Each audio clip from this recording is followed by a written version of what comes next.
नमस्कार, मैं मनीष कुमार वर्मा। इस न्यूज में आपको लोग को सुनाएंगे जे कुमार विश्वास ने जोगी को प्रधानमंत्री बनने के लिए स्पीच दिया और जिससे राजनाथ सिंह भी सुनकर हैरान रह गए। आइए सुनते हैं वह स्पीच कुमार विश्वास का जो वायरल हो रहा है। प्रशंसा करते हैं।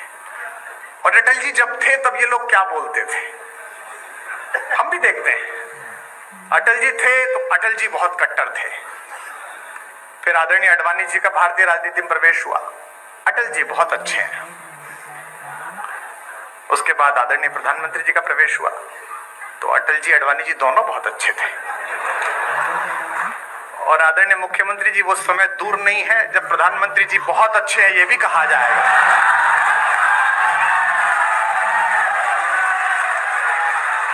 जग भर के अपराध सदा ही, कितना निर्मम जगत है, कितना निर्मम है भाई। और यह केवल भगवती कृपा से होता है, यह केवल माता सरस्वती की कृपा से होता है कि आप निष्कलंक कहीं से लौट आए। मैं अटल जी की कृपा मानता हूं, वे राजनीति में निष्कलंक अजात शत्रु रहे। मैं भी एक छोटा ओरिएंटेशन कोर्स करके अब बाहर आया। यह भगवती की कृपा थी कि मुझे देश के सर्वाधिक मेहनीय लोग बैठकर सुन रहे हैं, अन्यथा मैं भी दिल्ली में दारू के ठेके का हिसाब दे रहा होता। कहाँ है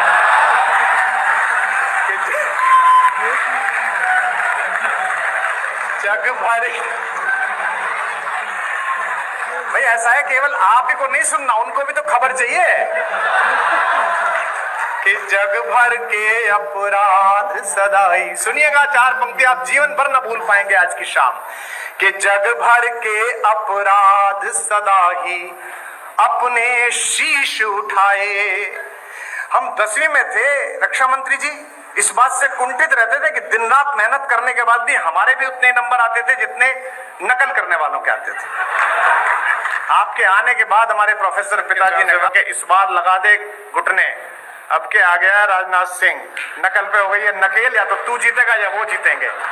और हम सौभाग्यशाली है कि उस बार हमने अपना जिला टॉप करा, जो कि हमने सच्चाई से पढ़ाई की थी। कि जग भर के अपराध सदा ही अपने शीश उठाए। गाना इसको और अगली पंक्ति पर महोत्सव कर देना। जग भर के अपराध सदा ही अपने शीश उठाए। जब तक तैयार नहीं हो जाओगे तब तक दूसरी लाइन नहीं दूंगा मैं। जग भर के अपराध सदा ही अपने शीश उठाए।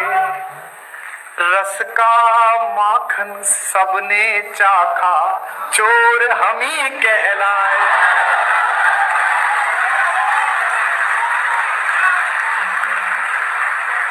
मूर्खतापूर्ण प्रश्नों पर ऊर्जा व्यर्थ नहीं करनी चाहिए। बहुत हमको क्या कहते हैं, आप सब तो महनीय हैं। पिछली बार जब प्राण प्रतिष्ठा थी तो ज्यादा व्यस्तता हो गई, तो इधर से उधर जाने के लिए कोई चार्टर कर लिया, उसकी फोटो लग गई, तो 15 दिन इसी पे पिले रहे भाई कि ये राम पर बोलते और चार्टर में जा रहे हैं। तो मैंने कहा ये कहाँ लिखा हुआ है चार्टर में हराम वाले ही जाएंगे राम वाले नहीं जाएंगे, ये कहाँ लिखा हुआ है?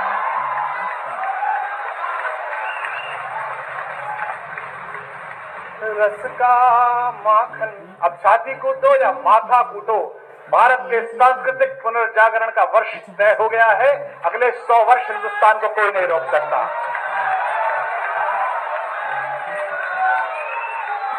फिर कह रहा हूं अपने बच्चों को रामायण पढ़ाओ, महाभारत पढ़ाओ, और इसलिए पढ़ाओ कि फायदा होगा। मुझे हुआ, मैंने महाभारत पढ़ी थी तो मुझे पता था कि मित्र अगर दुर्योधन निकल जाए तो उसके रथ से उतर के भागो, वरना कर्ण की तरह मारे जाओगे।